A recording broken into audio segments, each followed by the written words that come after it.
तो देखा कि मदीने की तरफ से गर्द गुबार उड़ती आ रही है। हजरत हुसैन ने सोचा कोई मदद आ गई। आपने अपने घोड़े को एड़ी मार के रोक दिया। हजरत हुसैन का घोड़ा रुक गया तो देखा कि एक घुड़सवार हुसैन की तरफ दौड़ता चला आ रहा है। गर्दो गुबार खत्म हुई, हुसैन की बारगाह में आ गया। जब उसने अपने चेहरे से नकाब हटाया, उसने अपने चेहरे से नकाब हटाया, हजरत इमाम हुसैन की बारगाह में आया। मेरे हुसैन ने फरमाया, मदीने से आने वाले कासिद तेरे आने का मकसद क्या, जरा बयान कर दे। अर्ज करता, या हुसैन, मैं आपके चेहरे पे गर्दो गुबार देख रहा हूँ और ये सामने 22,000 लश्कर जो देख रहा हूँ, ये क्या मामला है। मेरे हुसैन ने फरमाया, मैं मदीने का रहने वाला था, नाना की उम्मत को दावत देने के लिए आया था। कूफियों ने मेरे साथ गद्दारी कर दिए और ये यजीदियों का 22,000 लश्कर जो नहरे फुरात पर लगाए। का तू बता किस लिए आया, तवज्जो कर लेना जरा। का तू बता, मेरी यहाँ माँ बहने बैठी हैं और तुम्हारे छोटे छोटे बच्चे भी होंगे।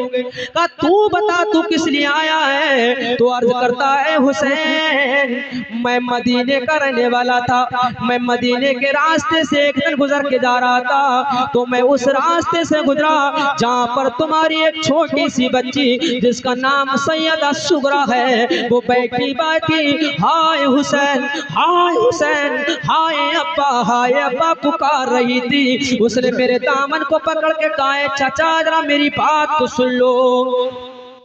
का हुसैन में रुक गया, तवज्जो करना, का हुसैन में रुक गया और रुकने के बाद मैंने कहा, बेटी बता क्या कहना चाहती है। कहने लगी, चाचा सुनो, मैं इमाम हुसैन की बेटी सैयदा सुगरा हूँ। जब मेरे भाई मक्का मुअज़्ज़मा और कूफा और जब करबला जाने लगे थे तो मुझे बुखार था, इसलिए उन्होंने मुझे अपने सामान्य सफर में शरीक नहीं किया था। और उसके बाद मेरा भाई अली अकबर से कहने लगा था, ऐ मेरी बहन, मैं तुझे 3 महीना के बाद बुलाने के लिए आ जाऊंगा।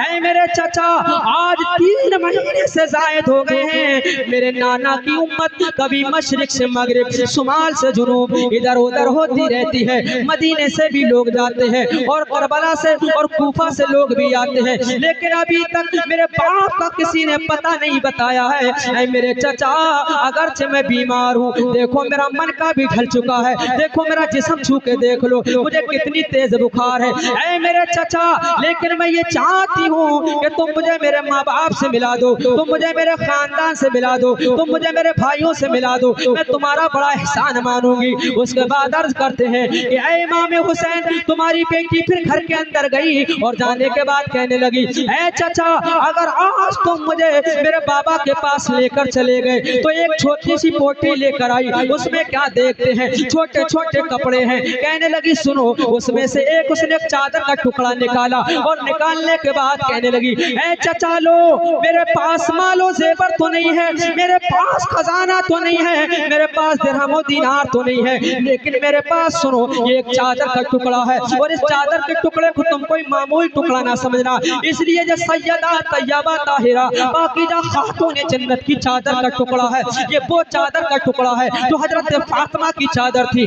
ये ले लो और जब मैं अपने बाप के पास चली जाऊंगी तो मैं तुम्हें इतना इनाम इकराम दूंगी कि 7 नस्लों तक तुम्हारी नस्ल खाती रहेगी, लेकिन मेरे इनाम इकराम में कोई कमी ना हो पाएगी। नारे तकबीर, नारे तकबीर, नारे रिसालत, नारे रिसालत। मौलाना जावेद रजा, नारे तकबीर, नारे रिसालत, नारे गौसिया, जिक्रे शहदाए करबला, शाने अहले बैते इकराम, शाने अहले बैते इकराम, मौलाना जावेद रजा साहिब किबला, नारे तकबीर, नारे रिसालत। भाई वाह, बाबा मुझे ले चलो ना, तो हजरत इमाम हुसैन की बारगाह में वो अर्ज करता है, ऐ हुसैन, मैंने कहा मैं अपने बच्चों की दवा लेने के लिए आया हूँ, लेकिन ऐ सैयदजादे, जब मैं तेरी जुबान हाल से ये जुमला सुन रहा हूँ तो मेरे पैरों के तले की जमीन सरक रही है और कहने लगी, ए बाबा सुन,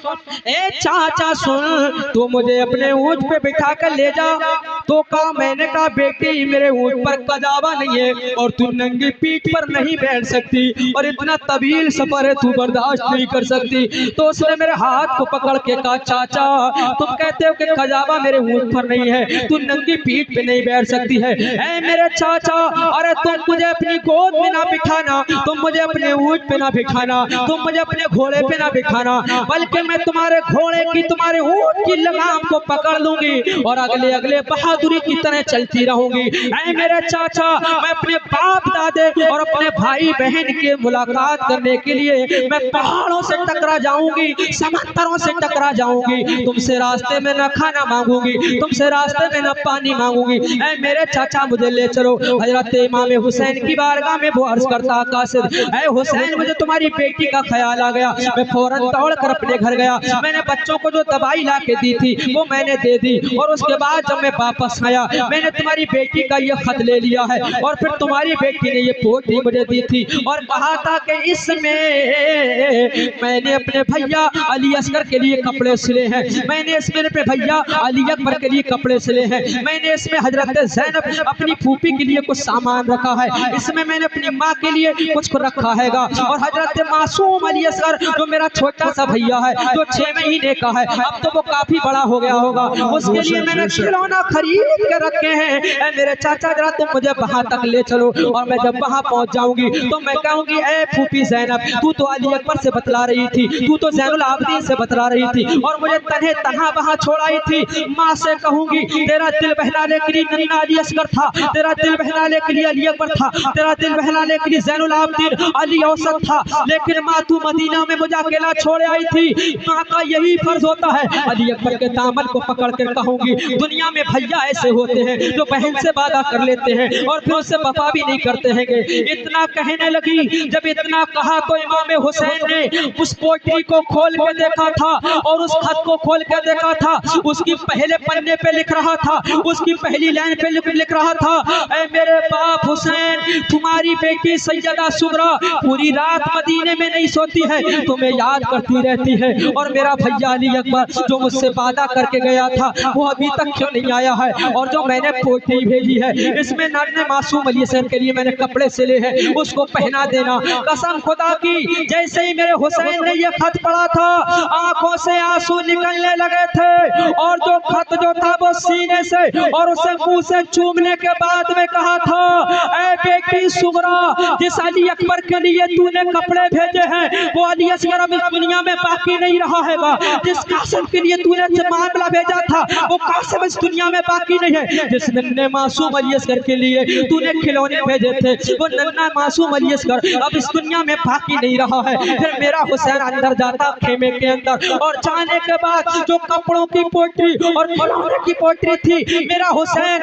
नन्हे मासूम अली असगर की कब्र पे रख देता है और कहता, बेटा नन्हे मासूम अली असगर, तेरी बहन सैयदा सुगरा ने मदीने से कपड़े भेजे हैं, इन्हें पहन ले और तेरे खेलने के लिए तेरी बहन ने खिलौने भेजे हैं, इन्हें कबूल कर ले। कसम खुदा की, नन्हे मासूम अली असगर की कमर से आवाज आती है, अगर शरीयत का लिहाज बाकी ना होता तो अली असगर की कमर फट जाती और बहन सुगरा के खिलौने अपने हाथ में थाम लेता, बहन सुगरा के कपड़ों को अपने जेबे तन कर लेता।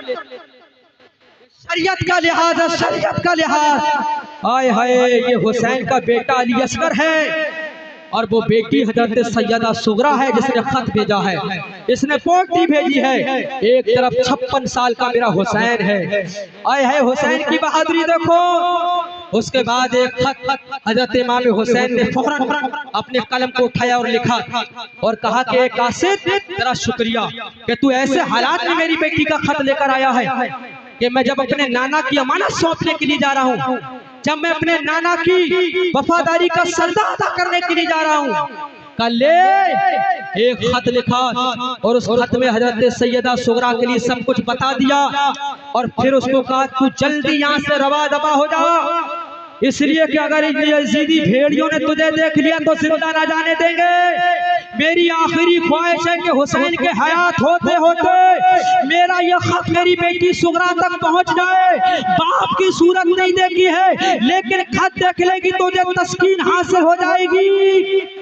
आए हाय, फिर कासिद फौरन चला और वो पीछे वापस हुआ और उधर सैयदा सुगरा का खत लेकर वापस हो गया, यानी बेटी की तरफ। और मेरा हुसैन जो है वो करबला की तरफ चलने लगा। मेरा हुसैन जो है वो करबला की तरफ चलने लगा। जब इमाम हुसैन इमाम अली मकाम जब करबला में पहुंचे, तवज्जो करेंगे, करबला में मेरा हुसैन जब पहुंचा, पहुंचने के बाद मेरे हुसैन ने कहा, ए अमर इब्ने साद, ये थोड़े से दिरहम और दीनार के लालच में अपनी दुनिया और आखिरत को बर्बाद ना कर।